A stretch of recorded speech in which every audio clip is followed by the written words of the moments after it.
Everyone, welcome back to the channel study with Radha. Guys, आज की इस वीडियो में हम डिस्कस करेंगे डीडीयू गोरखपुर यूनिवर्सिटी के बीकॉम 6 सेमेस्टर के पेपर ह्यूमन रिसोर्स मैनेजमेंट के कुछ मोस्ट इंपॉर्टेंट एमसीक्यूज को। फर्स्ट क्वेश्चन है हमारा, ह्यूमन रिसोर्स मैनेजमेंट एम्फेसाइज मानव संसाधन प्रबंधन पर जोर देता है। तो आंसर हो जाएगा हमारा डेवलपमेंट ऑफ पीपल, यानी कि मानव संसाधन प्रबंधन जो है वो पीपल के डेवलपमेंट पे जोर देता है। नेक्स्ट क्वेश्चन है हमारा, human resource management is amalgam of. मानव संसाधन प्रबंध का मिश्रण है। तो मानव संसाधन प्रबंध जो है वो किसका मिश्रण बताना है। तो यहाँ पे आंसर सी हो जाएगा, organizational behaviour, personnel management and industrial relationship. ये तीन चीजों का मिश्रण होता है। नेक्स्ट क्वेश्चन है हमारा, operating function of HRM include, यानी कि एचआरएम के ऑपरेटिंग फंक्शन में क्या क्या चीजें इंक्लूड होती हैं। तो ऑप्शन नंबर एक कह रहा procurement, development, compensation and motivation. ठीक है। दूसरा कह रहा है मेंटेनेंस, तीसरा कह रहा है इंटीग्रेशन एंड इमर्जिंग ट्रेंड्स। तो ये सारे ही एचआरएम में इंक्लूड होते हैं। ऑप्शन नंबर डी करेक्ट हो जाएगा, all of these. Next question पूछ रहा है, basic managerial function of HRM are, यानी कि ह्यूमन रिसोर्स मैनेजमेंट का बेसिक मैनेजरियल फंक्शन क्या होता है। ठीक है। तो यहाँ पे ऑप्शन नंबर सी करेक्ट हो जाएगा, planning, organizing, directing and controlling. Next question है हमारा, which of the following statement is are correct, इसमें से कौन सा कथन सत्य है। तो स्टेटमेंट फर्स्ट है हमारा, HRM is a strategic management function. दूसरा कह रहा है under HRM employees is treated as resource. तीसरा कह रहा है HRM is the management of skill, talent and abilities. Third fourth कह रहा है हमारा, HRM lacks the organisational of achieve its goal. तो ऑप्शन नंबर बी हमारा बिल्कुल करेक्ट हो जाएगा, HRM under HRM employees is treated as resource, यानी कि एचआरएम के अंदर जो एम्प्लॉयज होते हैं उनको एज अ रिसोर्स ट्रीट किया जाता है। नेक्स्ट क्वेश्चन हो जाएगा हमारा, following all the characteristics of human resource management except. HRM की विशेषताएं निम्नलिखित के सिवाय हैं। तो पहला है परवेसिव फंक्शन, रियल है ये। एचआरएम जो होता है उसका फंक्शन परवेसिव होता है।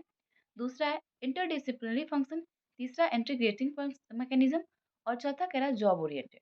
तो तीनों इसकी विशेषताएं होती हैं। जो लास्ट का ऑप्शन है जॉब ओरिएंटेड, ये ह्यूमन रिसोर्स मैनेजमेंट की विशेषताएं नहीं होती हैं। तो ऑप्शन नंबर डी करेक्ट हो जाएगा। नेक्स्ट क्वेश्चन है हमारा, the process of formalisation the new employee to the organisational rules and regulation is known as. नए कर्मचारियों को संगठन के नियमों और विनियमों से परिचित कराने की प्रक्रिया को कहा जाता है। तो इसको हम कहते हैं, ऑप्शन नंबर बी यहाँ पे करेक्ट रहेगा, इंडक्शन। ठीक है। ताकि हम जो इन्वायरमेंट में, जो भी ऑर्गेनाइजेशन का इन्वायरमेंट होता है उसमें नए एम्प्लॉय को एडजस्ट करने की कोशिश करते हैं, उसको इंट्रोड्यूस करते हैं।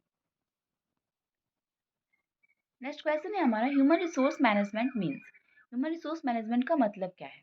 ठीक है। ऑप्शन नंबर सी बिल्कुल करेक्ट हो जाएगा, तो process of bringing people and organization together so that the goal of each are achieve. ठीक है, यानी कि ऐसा प्रोसेस जिसमें हम ऑर्गेनाइजेशन के अंदर पीपल को मैनेज करते हैं अपने कॉमन गोल को अचीव करने के लिए। नेक्स्ट क्वेश्चन है हमारा, O J T stand for. O J T से क्या मतलब होता है। तो ओ जे टी का मतलब होता है यहाँ पे ऑन द जॉब ट्रेनिंग। ठीक है, यानी कि जॉब के ड्यूरिंग ही ट्रेनिंग कराई जाती है। नेक्स्ट क्वेश्चन है आपका, on the job training includes. On the job training में क्या चीज़ें इंक्लूड होती हैं। तो कोचिंग भी होता है, कॉन्फ्रेंस भी होता है, अंडर स्टडी भी होती है। तो ऑप्शन नंबर डी करेक्ट हो जाएगा, all of these. Next question है हमारा, in dash training a training centre is set up and actual job condition are duplicate of the simulation. प्रशिक्षण में एक प्रशिक्षण केंद्र स्थापित किया जाता है और वास्तविक कार्य की स्थितियां निर्धारित की जाती हैं। इसमें डुप्लीकेट या अनुसरण किया गया है। नेक्स्ट क्वेश्चन है हमारा, इसका आंसर हो जाएगा वेस्टिबुल। ठीक है, ऑप्शन नंबर हमारा डी करेक्ट हो जाएगा। नेक्स्ट क्वेश्चन है हमारा, dash is the process of importing और इंक्रीजिंग नॉलेज और skill of an employee to do particular job.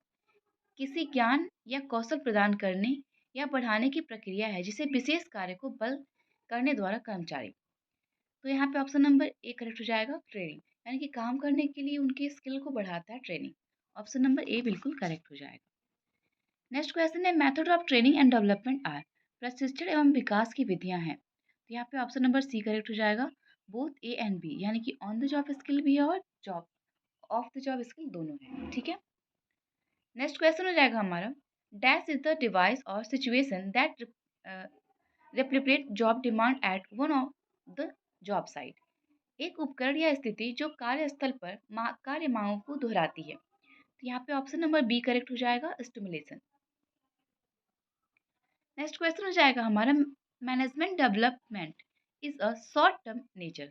Management development जो होता है वो शॉर्ट टर्म नेचर का होता है। तो ऑप्शन नंबर डी करेक्ट हो जाएगा, aim at overall development of a manager.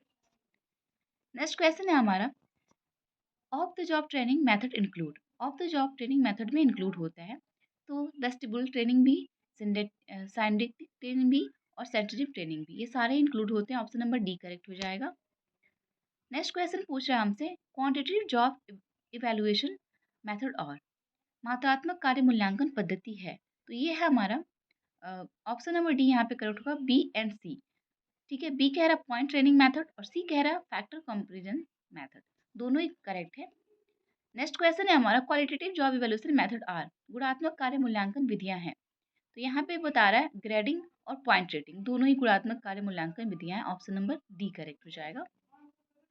Next question है, process of studying and collecting information about a job is known as. किसी कार्य के बारे में अध्ययन एवं जानकारी एकत्रित करने की प्रक्रिया को कहा जाता है, इसको हम कहते हैं जॉब एनालिसिस। ठीक है, ऑप्शन नंबर सी करेक्ट हो जाएगा। नेक्स्ट क्वेश्चन है हमारा, job description is a statement containing item like. नौकरी विवरण एक हिस्सा विवरण है जिसमें आइटम शामिल होते हैं। तो कौन कौन से आइटम शामिल होते हैं? पहला कह रहा है हमारा जॉब टाइटल, दूसरा कह रहा है job location, sorry job title, location and duties, दूसरा कह रहा है मशीन्स टूल्स एंड इक्विपमेंट, तीसरा कह रहा है material working condition and hazard. तो ये सारे इंपॉर्टेंट हैं, तो ऑप्शन नंबर डी करेक्ट हो जाएगा, ऑल ऑफ दीज।